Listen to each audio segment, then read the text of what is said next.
राष्ट्रीय मानवाधिकार आयोग की स्पेशल मॉनिटर डॉक्टर पूर्वा मित्तल आज इंदौर के दौरे पर रहीं। इस दौरान उन्होंने आईआईएम, महिला थाना, वन स्टॉप सेंटर और आंगनवाड़ी केंद्रों का निरीक्षण किया। निरीक्षण के दौरान महिला थाने में दिव्यांगजनों के लिए रैंप नहीं मिला। वहीं सखी सेंटर पर रैंप के ठीक सामने पेड़ होने से व्हीलचेयर आगे नहीं बढ़ सकी। स्थिति ऐसी बनी कि डॉक्टर मित्तल की व्हीलचेयर को 4 लोगों की मदद से उठाकर अंदर ले जाना पड़ा। निरीक्षण के बाद डॉक्टर मित्तल ने कहा कि मानवाधिकार और दिव्यांग अधिकारों को लेकर जमीनी स्तर पर जागरूकता की भारी कमी है। कई विभागों में लोगों को उनके बुनियादी अधिकारों की जानकारी नहीं दी जाती, जिससे पात्र हितग्राही योजनाओं का लाभ नहीं ले पाते। उन्होंने कहा कि दिव्यांगजनों को आज भी रोजगार, शिक्षा और सरकारी सुविधाओं तक पहुंचने में कई तरह की बाधाओं का सामना करना पड़ता है।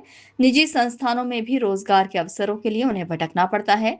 निरीक्षण के दौरान जो भी कमियां सामने आई हैं, उन्हें गोपनीय रिपोर्ट के रूप में राष्ट्रीय मानवाधिकार आयोग को सौंपा जाएगा। रिपोर्ट के आधार पर विस्तृत समीक्षा होगी और संबंधित विभागों से जवाब भी मांगा जाएगा। सर, जहाँ तक हम डिसेबिलिटी की बात करें, क्योंकि इंफ्रास्ट्रक्चर काफ़ी पुराने समय से बने हुए हैं और जो गाइडलाइंस नई जारी हुई हैं उसके हिसाब से अगर हम इंक्लूसिविटी की बात करें और इंफ्रास्ट्रक्चर के लिए, तो काफ़ी जगहों पे बहुत ही फाउंडेशनल लेवल पर वो कमी पाई जा रही है। जैसे थाने में रैंप नहीं था, लेकिन यहाँ रैंप है। वो रैंप बहुत अच्छा बना हुआ है, लेकिन चूंकि उसके ही एकदम समीप एक पेड़ है, पेड़ की जड़ें ऊपर आ रही है, जिसकी वजह से अगर कोई भी रैंप पर चढ़ना चाहेगा तो वो चढ़ने में बहुत दिक्कत हो सकती है।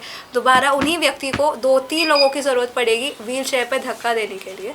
तो उस बारे में मैम से बातचीत की गई है और जैसे मैम ने बताया कि यहाँ पे अभी कंस्ट्रक्शन का काम चल रहा है, तो उस पर भी ध्यान दिया जाएगा और साथ में रेलिंग भी यहाँ पे लगवाई जाएगी।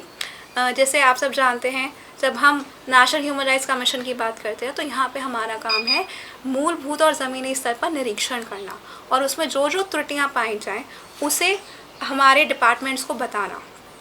हम उन चीज़ों के लिए पीनलाइज नहीं करते, बल्कि उन्हें हाईलाइट करते हैं कि ये वो कमियां हैं जो हमारी नीतियों में बताई गई हैं कि नहीं होनी चाहिए, लेकिन चूंकि वो हैं तो उन्हें कैसे सही किया जा सकता है।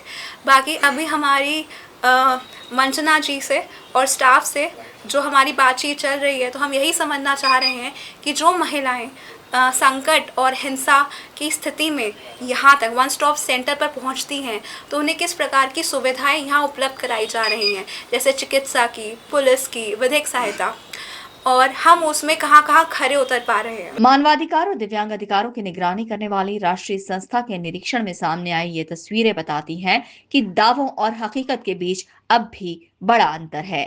Bureau report, INN news, Indore.